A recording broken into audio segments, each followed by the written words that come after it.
Hi friends, ಇವತ್ತು ಇನ್ನೊಂದು ಹೊಸ ರೆಸಿಪಿ ವಿಡಿಯೋ ಮಾಡೋಣ. ನಮ್ಮ ಈ ವಿಡಿಯೋ ಕೊನೆವರೆಗೂ ನೋಡಿ.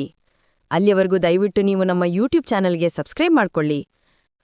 ಫ್ರೆಂಡ್ಸ್, ನೀವು ಬಜ್ಜಿ ತಿಂದಿರ್ತೀರಾ, ಆದ್ರೆ ಈ ಥರ ಬಜ್ಜಿ ನೀವು ತಿಂದಿರಲ್ಲ. ಇವತ್ತು ನಾವು ಎಲೆಕೋಸು ಬಜ್ಜಿ ಮಾಡೋಣ.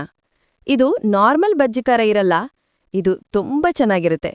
ಸೊ ಬನ್ನಿ ವಿಡಿಯೋ ನೋಡೋಣ. ನಾವು ಅರ್ಧ ಎಲೆಕೋಸು ತೆಗೆದುಕೊಂಡಿದ್ದೀವಿ. ಅದನ್ನ ಚೆನ್ನಾಗಿ ಚಿಕ್ಕದಾಗಿ ಕಟ್ ಮಾಡಿದ್ದೀವಿ. ಇದರಲ್ಲಿ ನಾವು 1 ಚಮಚ ಆಗುವಷ್ಟು ಉಪ್ಪು ಹಾಕೋಣ.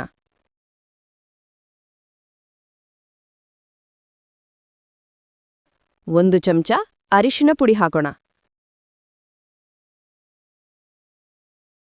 ಅರ್ಧ ಚಮಚ ಕೆಂಪು ಮೆಣಸಿನ ಪುಡಿ ಹಾಕೋಣ.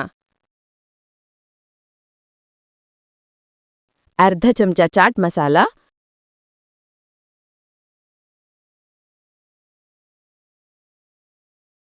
ಅರ್ಧ ಚಮಚ ಅಜ್ವಾನ್,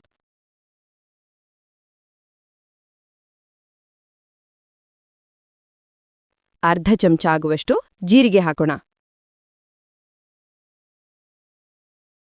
ಚಿಕ್ಕದಾಗಿ ಕಟ್ ಮಾಡಿರುವ 1 ಈರುಳ್ಳಿ,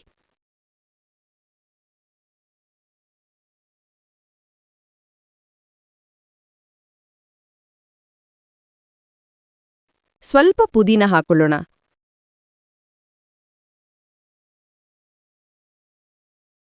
ಸ್ವಲ್ಪ ಕರಿಬೇವಿನ ಸೊಪ್ಪು,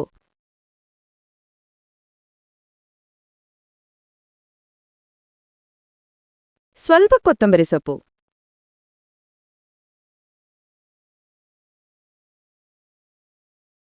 ಒಂದು ಕಪ್ ಕಾರ್ನ್ಫ್ಲೋರ್,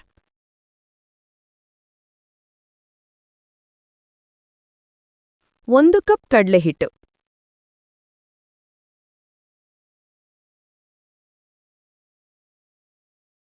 ಸ್ವಲ್ಪ ಮಿಕ್ಸ್ ಮಾಡ್ಕೊಳ್ಳೋಣ.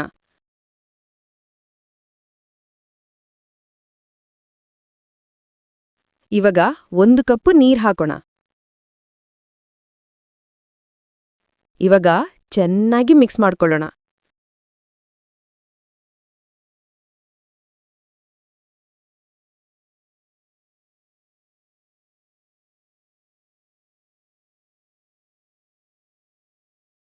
ಸುಮಾರು 15 ನಿಮಿಷಗಳ ಕಾಲ ಮ್ಯಾರಿನೇಟ್ ಮಾಡಲು ಇಡೋಣ.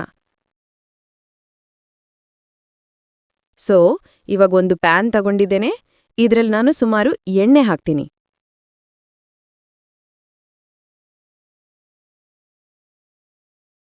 ಸೊ ನಮ್ಮ ಹಿಟ್ಟು ಮ್ಯಾರಿನೇಟ್ ಆಗಿದೆ. ಇವಾಗ ಒಂದೊಂದಾಗಿ ಬಜ್ಜಿ ಹಾಕೋಣ. ಬನ್ನಿ. ನಮ್ಮ ಹಿಟ್ಟನ್ನು ನಾವು ಸ್ವಲ್ಪ ಸ್ವಲ್ಪ ಹಾಕೋಣ.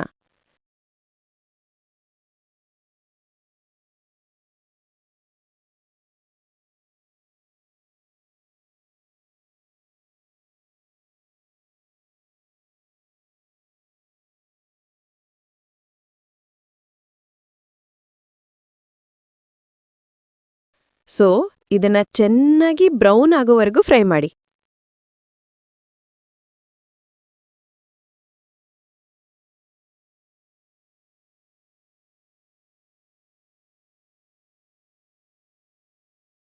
ಇಲ್ಲಿ ನೋಡಿ, ಈ ಥರ ಬ್ರೌನ್ ಆಗ್ಬೇಕು. ಆವಾಗ್ಲೇ ನಮ್ಮ ಬಜ್ಜಿ ಒಳಗಡೆ ಎಲ್ಲ ಚೆನ್ನಾಗಿ ಬೆಂದಿರುತ್ತೆ.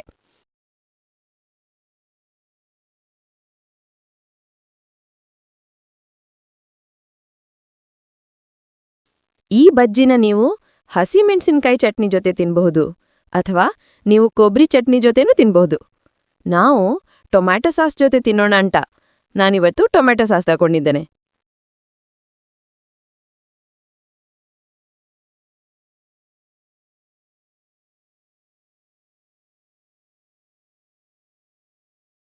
ಇಲ್ಲಿವರೆಗೂ ನಮ್ಮ ವಿಡಿಯೋ ನೋಡಿದಕ್ಕೆ ತುಂಬಾ ಧನ್ಯವಾದಗಳು. ದಯವಿಟ್ಟು ನಮ್ಮ ಯೂಟ್ಯೂಬ್ ಚಾನಲ್ಗೆ ಸಬ್ಸ್ಕ್ರೈಬ್ ಮಾಡ್ಕೊಳ್ಳಿ. ನಿಮ್ಗೇನಾದ್ರೂ ಪ್ರಶ್ನೆ ಇದ್ರೆ ಕೆಳಗಡೆ ಕಾಮೆಂಟ್ ಬಾಕ್ಸಲ್ಲಿ ಕಾಮೆಂಟ್ ಮಾಡ್ಬೋದು.